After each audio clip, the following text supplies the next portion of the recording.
Sponzor kanala je Moto Revolution. Da li da uzmem Adventure ili Cruiser? Veliki broj ljudi pravi grešku u odabiru jednog ili drugog i posle se možda malo i pritaljno kaje zbog pogrešne odluke. Ono što ću ja vama danas reći, nemojte sve uzimati zdravo za gotovo, to je moj topao savet, a koji ćete vi da izaberete, neka to isključivo zavisi od vas i obavezno od probanja svakog tog modela. Pa da krenemo. Benefite udruženja na 2 točka pogledajte u opisu ovog videa.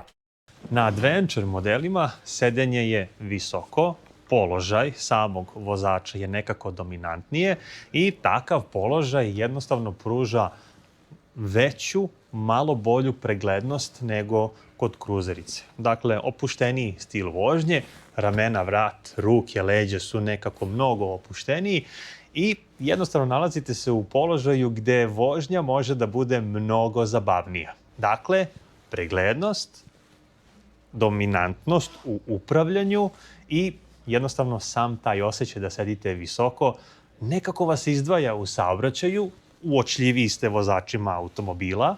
Ova visina upravljača je viša od dobrog dela klasičnih gradskih automobila, pa se možete lakše i provući, odnosno zaobići taj retrovizor automobila u velikoj gužvi, što recimo jedan klasičan Cruiser i ne može.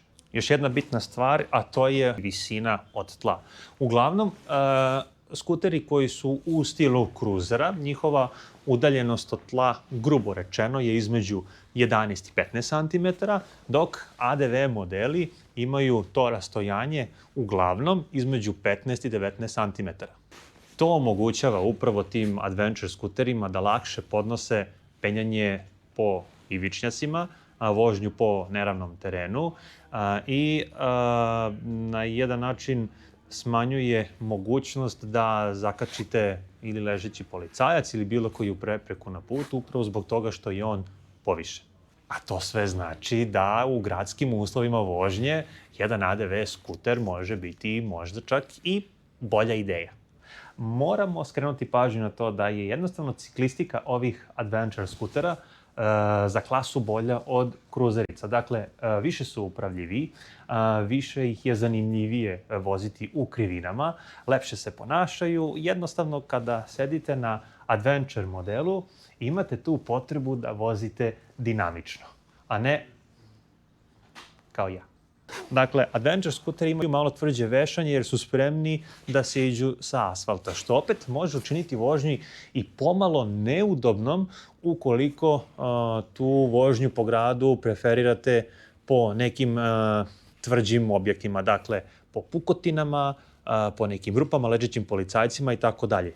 Da, on to bolje podnosi nego, recimo, jedan Cruiser, ali uglavnom to tvrđe oslanjanje može da se oseti na sedištu ili u donjem delu leđa. To je sada sve individualna stvar. Postoji veliki broj Adventure skutera na našem tržištu koji koriste iste agregate kao i u modelima istog brenda, ali samo u Cruiser stilu. Sećam se kada sam vozio, na primjer, Honda Forzu 350 i ADV 350 i pored toga što oni koriste relativno jednake agregate, Forza 350 je namotavala na autoputu i kao da je htjela da ide još, dok ADV sve teže i teže ubrzava. Dakle, to je samo jedan primer i mislim da to važi i za većinu ostalih skutera koji imaju jednaku snagu agregata u ADV i u kruzericama. Pravo pitanje je zbog čega je to tako. Ja mislim da je to pre svega zbog aerodinamike, jer ADV skuteri nekako su malo više, neću da kažem kockastiji, ali kao da nisu toliko aerodinamični, kao recimo jedan Cruiser koji je onako sav lepo izvajan, ima lepši prednji deo, dok su ADV skuteri malo robuzniji, malo su viši i meni se čini da se oni malo teže bore sa otporom vazduha, recimo na nekim optimalnim putnim brzinama na autoputu. Još jedna lepa stvar što se tiče Adventure skutera, to je da vrlo lako možete da siđete sa asfalta, da uhvatite neku prečicu, ukoliko se neka ulica radi i onako nalazi se neka peskovita površina, Adventure skuter to podnosi bez ikakvih problema, dok sa kruzericom to postaje onako malo izazovnije, pre svega zato što sa Adventure skuterima imate i blok šare koje malo bolje podnose prljav teren, dok sa kruzericama uglavnom idu one sportske ili gume za asfalt sa kojima može doći do klizanja. Hajdemo sa odmah da se razumemo. Adventure skuteri jesu Adventure skuteri, napravljeni da se siđe sa asfalta, ali to ne znači da ih treba voziti po velikim brdima, po potocima, po nekim planinskim predelima gde ima mnogo kamenja i tako toga. Možda u tom slučaju ja i ne bih koristio Adventure skuter za to, ali za sve ovo ostalo što ste imali priliku da vidite i na kanalu, mislim da sjajno rade svoj posao i opet pružaju to neko uzbuđenje u vožnji. Ukoliko niste veliki ljubitelj vetra po nogama, po rukama, po kacigi, onda najverovatnije da ćete razmišljati i o tome da sebi priuštite jedan kruzerski stil.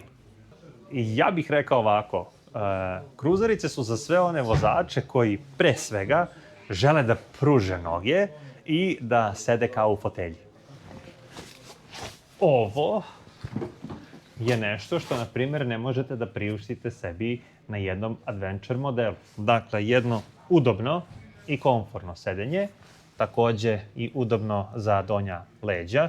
Uglavnom, veliki deo cruiser stila skutera imaju lepe podupirače za leđa. Ukoliko to nemate ili nije dovoljno, javite se majstoru Srđinu za pomoć. I uglavnom, kruzerice imaju jedan ovakav nogostup, potkosni, da možete lepo da se pružite i odmarate vaše noge, što se često dešava i često je potrebno na dužim putovanjima. Sa druge strane, kruzerica takođe nudi mnogo bolju zaštitu od vetra nego jedan ADV model. Ta zaštita od vetra mnogo znači ukoliko ćete se naći na nekom dužem putu, jer pored temperature, pored svega onoga gde se vozi, i vetar utiče na zamor. Da li kao buka preko vaše kacige, da li kao udari vetra o vašu opremu, i vetar je jedan od faktora koji će uticati na to koliko ste vi umorni ili koliko vam je vremena potrebno za sledeću pauzu. Svakako mislim da vožnja kruzericom se mnogo bolje podnosi na dužim relacijama nego na Adventure skuteru. To je samo moje mišljenje i moje iskustvo. Nemojte to uzeti kao zdravo za gotovo, a od vas očekujem da podelite vaše mišljenje što se toga tiče. I pored toga što je recimo ADV skuter nekako praktičniji za gradske uslove vožnje, kruzerica se takođe lepo vozi. Opet je to sve do neke vaše ličnosti, kakve ste naravi.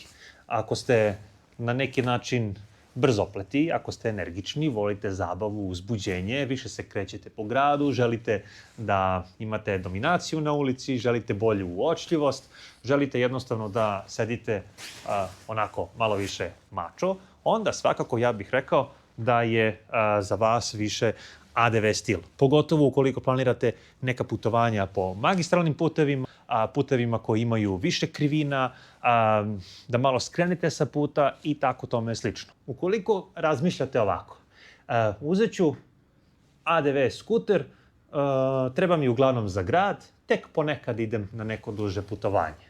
Razmislite dobro, jer ako je vaša vožnja 95% po gradu, a 5% na dugim putevima, opet navodim primer, možda će baš tih 5% da vam zasmeta kada se budete odlučili na neki duži put. I onda, ako vam se duga putovanja dopadnu, a jednostavno shvatite da vam treba malo više komocije i da vam treba malo više udobnosti i zaštita od vetra, onda i tih 5% ponekad mogu da vas navedu da razmišljate o jednoj kruzerici.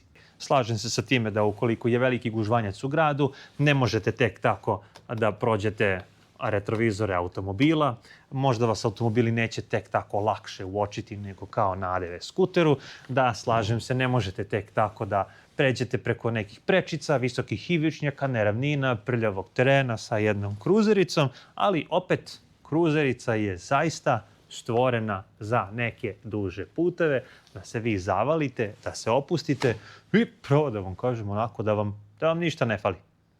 Hajdemo da pitamo prodajne savjetnike u salonima na koji način bi oni vama preporučili kako najlakše da dođete do izbora. Da li uzeti adventure skuter ili cruiser. Prilikom vožnje ADV skutera osjećate se kao da vozite motocikl. Znači imate takav položaj vožnje, on je zabavniji, lepše se ulazi u krivine, povoznije, dok kruzeri pružaju dosta udobniju vožnju za duža putovanja gde možete opet da se vozite kroz grad najnormalnije. Dobro pitanje, jako da kažem često pitanje. Da kažem, kruzeri su malo veći skuteri, gabaritni, sa većim sedištem. Kada se vozi dvoje ljudi, mnogo se lepše osjećaju, komotnije i tako dalje. Normalno su i gabaritniji i veći i da kažem bolji su za dužu vožnju. Dok su ADV skuteri, da kažem malo su manji gabariti, bolji za gradsku vožnju, za provlačenje, manevrisanje i tako dalje. Ti si visok tu negde oko 185. Evo ovako, šta bi ti lično za tvoju visinu izabrao sebi? Za moju visinu ja bih izabrao sebi neki kruzer. Zato što, da kažem, veći, ja se lično mnogo lepše osjećam na njima, a i da kažem neki raspon cene, da kažem, jako sličan. Razlika je nekih 200-300 evra. Pa ko voli, neki izvoli. Ko voli, neki izvoli, upravo tako. Mišljenja sam da su cruiser skuteri za one klijente koji planiraju da često borave na skuteru i van grada sa aspekta namene, a svakako je to tip skutera koji će po konstituciji odgovarati visokim vozačima, jer su cruiser skuteri jedino kompromisno rešenje za visokog vozača. Adventure skuteri se realno u današnje vreme, prema mojem viđenju, najviše kupuju zbog dva aspekta dizajna, jer adventure skuteri definitivno prednjače u futurističkom dizajnu i prosto su neko osveženje u maxi skuter klasi, a druga stvar je u biti što se to ogibljenje zaista ne koristi za adventure vožnju van asfalta, ali omogućava zaista klijentima da u svakodnevnim uslovima imaju drastično komforniju vožnju kada na putu naiđu na neku rupu, neravninu i prepreku. Predlog je da svako pre kupovine skutera, pogotovo ako razmišlja između ove dve verzije, svakako i testira skuter i mislim da je to možda i najvažniji aspekt priče jer će nakon test vožnje utvrditi za sebe najbolju opciju. Ukoliko imate drugačije mišljenje ili želite da dopunite ovo o čemu sam do sada pričao, napišite to u komentaru. Hvala vam što ste došli do samog kraja ovog videa. Ja vas sve pozdravljam i kao i uvek, do nekog našeg narednog susreta, ja vam želim svako dobro i bezbednu vožnju.